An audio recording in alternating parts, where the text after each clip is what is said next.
Welcome to the College Football Game Day Fiesta Bowl Special. Welcome inside University of Phoenix Stadium for the College Football Game Day Fiesta Bowl Special. This is where the Ducks played 2 years ago in the national championship, and it has been quite the road to get back here. Yeah, Brandi, Oregon, the only current program playing in their 4th straight BCS game. And before we get into the matchup of Oregon and Kansas State, let's take a look back at a season that was thrilling and at times heartbreaking.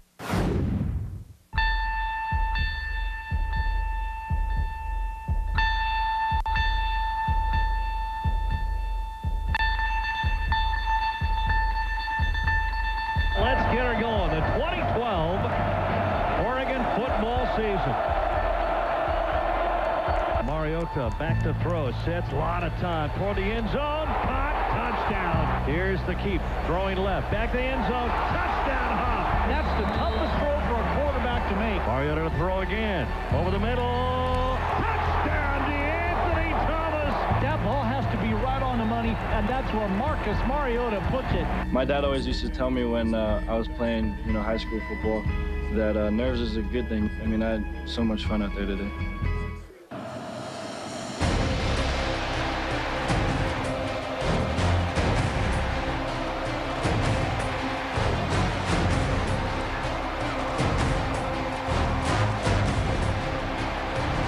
Got the snap, back to throw, looks left, pressure comes, throws, intercepted! 40, 30, sideline, all the way, E-ball, and pray, Olomu! Taylor Cowan throws an interception will set goal to combo. That ball's tipped into the air, that one's intercepted. Second interception of the night. Here's 4th and 3, almost 4. Give it to DeAnthony, first down and more. 40 as he got the speed to break away. 30, 25, 20, brought downfield. Oh, baby, touchdown DeAnthony. Gets a foot into the ball, kind of a low wobbly spiral. Dan comes up, gonna let it bounce, and picks it up on the run and gets away from one man, but gonna get chased. Now away from 2, tries to cut it back, gets through at the 20. Look out. 40, 40, got some blockers. 40 the other way, 20 the other way. There's no way. There's no way. But he makes a way. 2-man scoring, trying to get it up. Here we go again. Are you kidding me?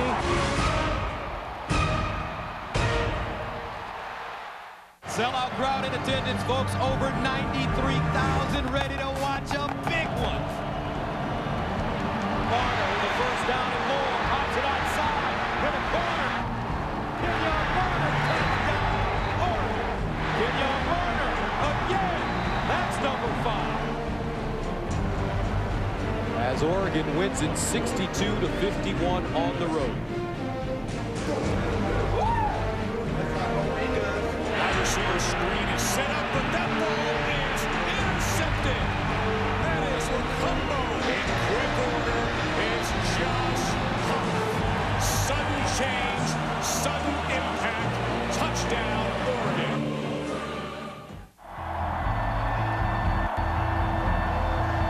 Needs a block down the sideline. 40, he's got a block. Anthony Thomas did not see the one man. Throws left.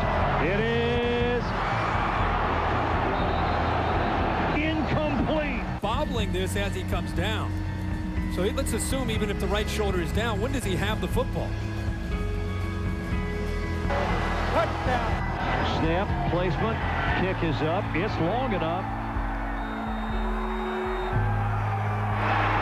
And it hits the upright and comes back out. Pressure comes. They get him. The ball comes loose. I don't know who's got it. Stanford might have gotten back on the ball, and Oregon had a chance.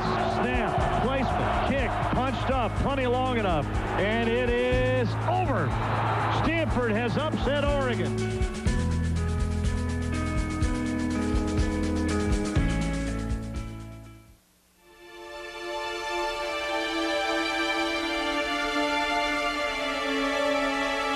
The 116th Civil War.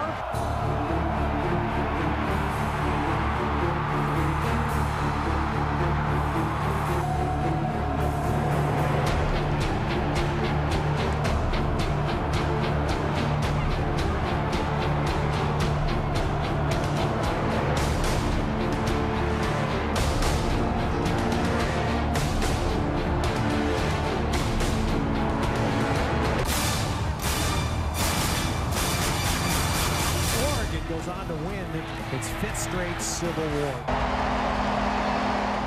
That Stanford game, Brandi. Michael Clay so close to recovering that fumble. It's got to be really tough for Duck fans to watch even now. It was very difficult, but that was the only loss of the season. Still a very stellar and successful season for the Ducks. And the Fiesta Bowl, the talk around this game is that it could be Chip Kelly's final one as Oregon head coach. Multiple NFL jobs are now open after the NFL regular season ended, and at least 2 teams have significant reported interest in Chip Kelly. It's been reported that Philadelphia and Cleveland have Kelly as their #1 candidate for their open head coaching jobs. Chip Kelly's future has been a constant talk of discussion throughout this bowl week, but he has refused to address his NFL future. There are no distractions for me, big guy. I got a game. We're playing a Fiesta Bowl. That's the biggest thing in my life. So if I allow other things to get into my life, then they would be distractions, but there aren't. Our focus 100% is on the Fiesta Bowl. So I don't balance anything. I have no idea what the future holds. I'm just getting ready to play on Thursday, and then we got a coaches convention, and then we're recruiting. So. Brandi, we are not going to know what Chip is going to do until Chip makes his decision, likely in the days or weeks after the Fiesta Bowl. He doesn't seem too open to share his thoughts on the matter. Certainly not, and he says he's totally focused on Kansas State. So we're going to now shift our focus to Kansas State, to the Fiesta Bowl. We're going to break down the game. We'll start with the matchup of Oregon's defense against Kansas State's offense. Erik Elken has more on Kansas State's Heisman Trophy candidate. Oregon defensive coordinator Nick Aliotti calls Colin Klein the catalyst to the K-State offense. His ability to both pass and run puts him in the category of the likes of the past 3 BCS quarterbacks the Ducks have faced: Russell Wilson, Terrell Pryor, and Cam Newton. Klein's passed for 15 TDs to just 7 interceptions this season, but he does his biggest damage on the ground. Last year, Klein actually had more carries than LaMichael James. This year, it's been toned back a bit, but he's still only 51 attempts behind Kenyon Barner. And if that's not impressive enough, in the past 2 seasons, Klein's rushed for 47 touchdowns. Needless to say, the Duck defense will have its hands full. It's just little things, you know, you can't like miss a sign or something, because he'll just run on you. If I run up the field, he's just going to run right through that hole. So it definitely makes it, you know, tricky for a defense to kind of corral him. We run really well at linebacker. You know, got Boseco, Kiko, and Dion. You know, those guys run like gazelles out there. So I think we'll be just fine coming to spread. I think it's a little bit more fun because we get to, you know, show off our wheels a little bit more. The matchup also features a strength versus strength, as the Wildcat offense rarely turns the football over, and the Duck defense seems to do nothing but get takeaways. You know, you both can't win that stat, so I think it's going to be a critical, you know, point. I don't know if we've put any more emphasis, but I don't know if our coaches and Coach Snyder could put any more of an emphasis on it than we do already. There will also be a huge emphasis on the battle of the trenches, as K-State's front is very wary of Oregon's D-line, which rotates a ton of guys and could play a big role in containing Klein. It makes it pretty difficult, honestly. That means everybody's still fresh, everybody can play hard, and as an offensive lineman, I mean, you kind of want that just because it's the same 5 guys out there the entire time. So, yeah, it can wear and tear on us. But they're always fresh. They're never tired. I play, you know, 95% of the snaps or whatever. But, you know, tired, and it's, you know, it's more of a mindset than anything. But when those guys are fresh, it definitely, you know, they're going to go 100% because they know they're coming out in 3 plays to get a breather. Many are expecting this Fiesta Bowl to be a high-scoring affair, much like what was predicted in the lead-up to the national championship game 2 years ago. When asked members of Oregon's defense if that bothered them, they all said, "We don't care one bit." Let's go back to you. Thanks, Eric. And Duck fans, you might recognize one of the faces on Kansas State's offense. Yeah, remember in 2008, a guy named Chris Harper played a little quarterback for Oregon as a true freshman. He transferred away from Eugene. He went to Kansas State. I don't have any regrets. You know, when I make a decision, I think about it and I make it. In 2008, Chris Harper was a true freshman quarterback at Oregon. Now in 2012, he's Kansas State's leading wide receiver. The only reason was to come home. That was the only reason. You know, the people ask the questions about me playing quarterback. Obviously, I wanted to play quarterback, you know, and people would flip it and make that the main thing of the article. The only reason I came was to come home. It may not have been the reason, but the Wichita, Kansas native did try to play quarterback when he first got to Kansas State. Just like at Oregon, it didn't work out. Chris was just not a quarterback. I mean, he's just not a quarterback. Sometimes guys, they want to be something even though it's apparent they're not. You know, the maturity hit in. He said, you know what, I can't play quarterback. I'm not even close to being a quarterback. I'm a wide receiver. Harper had 50 catches for 786 yards this season, and according to both Kansas State offensive coordinators, is an NFL-level wide receiver. That would be the next step in a journey that he started himself in Eugene. I was the one that told him I wanted to move because I wasn't going to play. You know, I wasn't going to sit on the bench and watch when I knew I could be on the field. You know, I knew what type of athlete I was. Harper had nothing but praise for Chip Kelly, who was offensive coordinator when Harper was a Duck.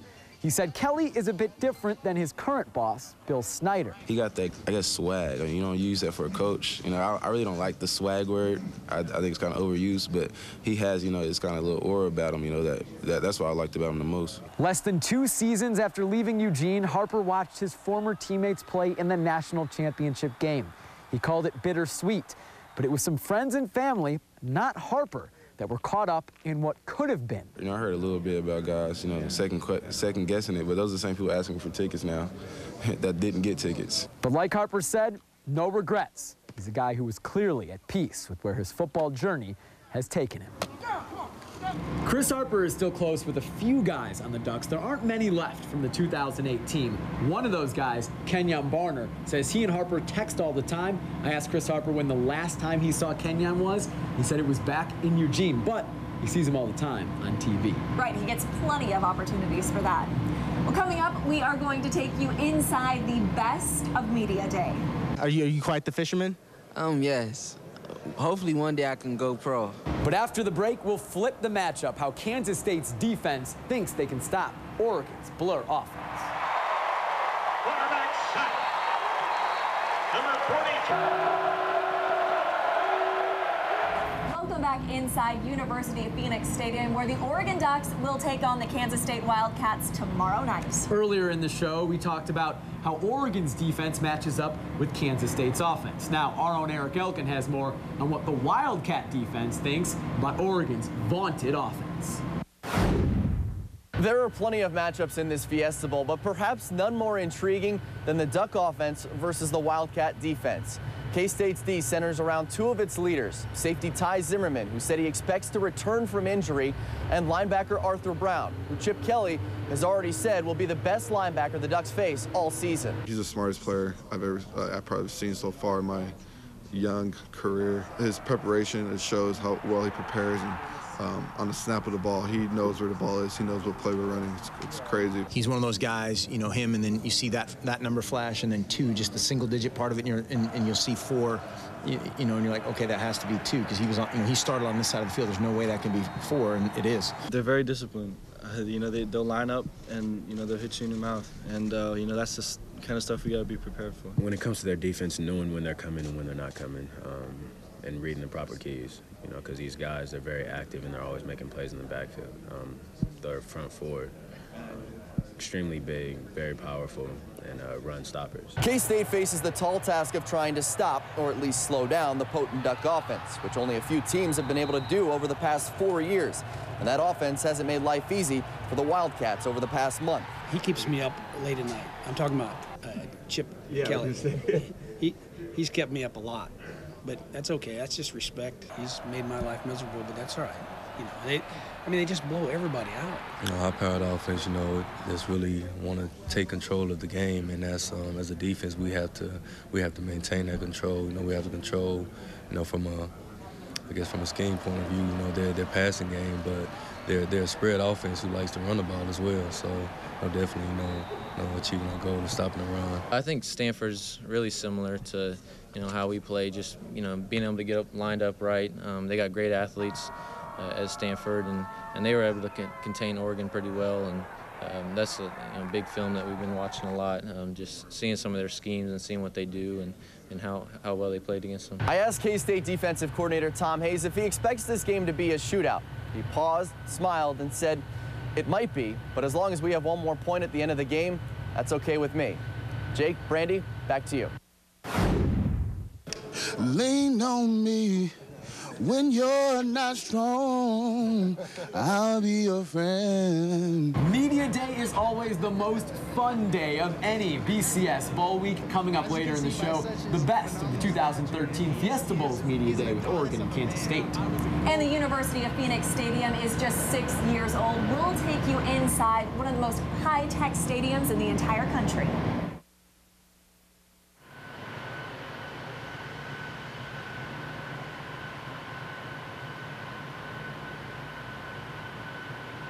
Welcome back to the College Football Game Day Fiesta Bowl special inside of University of Phoenix Stadium. It was on this field just 2 years ago that Oregon suffered that heartbreaking loss in the BCS National Championship game to Auburn. Now the Ducks are back inside this marvelous stadium. It is a marvelous stadium, one of the most high-tech stadiums in the entire country. It's just about 6 years old, and it has a lot of high-tech amenities for fans. A new age stadium with all the amenities. That about sums up University of Phoenix Stadium. It's just 6 years old, definitely not in need of a facelift, but it is getting a makeover. The stadium undergoes a major conversion in terms of signage and branding as it relates to the Fiesta Bowl. Obviously, our NFL tenant, the Arizona Cardinals, have a lot of Cardinal branding in the building, so some of that gets changed out to reflect the college atmosphere of the Fiesta Bowl. Signs are just the start. Crews also have to put in all the end zone seating, but they can't begin that process until the field is set. It's an 18 million pound field tray. It rolls in and out on 13 basically railroad tracks on 76 1-horsepower motors. So the key to that is it's a natural grass field. It sits outside and suns itself the majority of the time. And then when we need it for an event like the Fiesta Bowl or Cardinals game or soccer, we roll it in, paint the field and so forth, and we're good to go. Painting the field is how crews spent Tuesday, going over every line, making sure Oregon, K-State, and Tostitos are clear on the field. This stadium is high-tech from the movable floor all the way up to the contractible ceiling. It's going to be a somewhat cool evening, so we will have the roof closed. But the matchup on the field, he predicts that will be red hot. We're looking forward to a great game. So even though the stadium is almost entirely set up and ready to go for the Fiesta Bowl, it is going to look a lot different tomorrow night when the fans are packing the stands here. And coming up after the break, the best of Media Day, always the most entertaining day of a BCS Bowl week. We'll take you inside this year's version when we come back. That pretty young thing look good to me, cutie. It's a wrap.